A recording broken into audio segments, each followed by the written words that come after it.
I sometimes think pessimistic people die before they actually die. Not physically, but internally. It's a slow thing, almost invincible. It happens when someone begins to expect the worst from life so consistently that hope itself starts to feel unrealistic. When every opportunity feels like a setup for disappointment, when every good moment must have an expiration date attached to it. Pessimism, in that sense, becomes a form of permanent self defense. People who live this way are always on high alert. They can scan conversations for hidden meaning.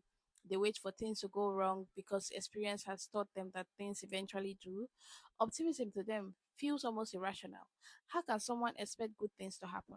How can someone believe the future might actually work out? To the deeply pessimistic mind, optimism looks naive, like someone walking through the world without armor. But pessimism has its own cost because when someone cannot imagine good things happening to them, they slowly begin to withdraw from possibility itself. They do not apply for the opportunity, they do not start the project, they do not reach out to the person, and if something good does happen, they often call it luck. Never preparation, never effort, never alignment, just luck. It's safer that way. Because if good things are only luck, then disappointment cannot truly be their fault. But the trade off is that they would never fully allow themselves to feel deserving of joy either. Living this way creates a strange psychological tension. Part of the mind wants something better, but another part refuses to believe that better is possible. So pessimism becomes a way of managing expectations, a shield against future pain, but shields can also become cages. And over time, people who live in that constant defensive posture stop noticing how much of life they are missing. They survive instead of participate.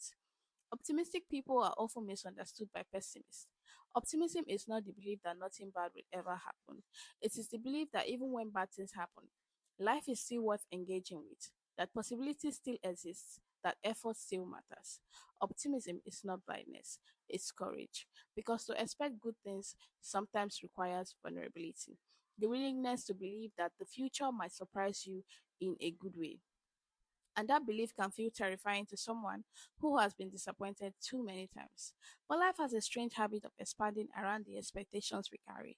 People who expect nothing often build very small worlds. People who believe something good might happen are more likely to keep working towards it.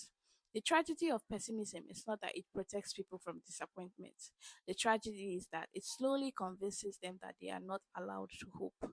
And in that case, pessimism becomes a quiet kind of death, not of the body, but of imagination, possibility, and the fragile courage it takes to believe that life might still have something good waiting.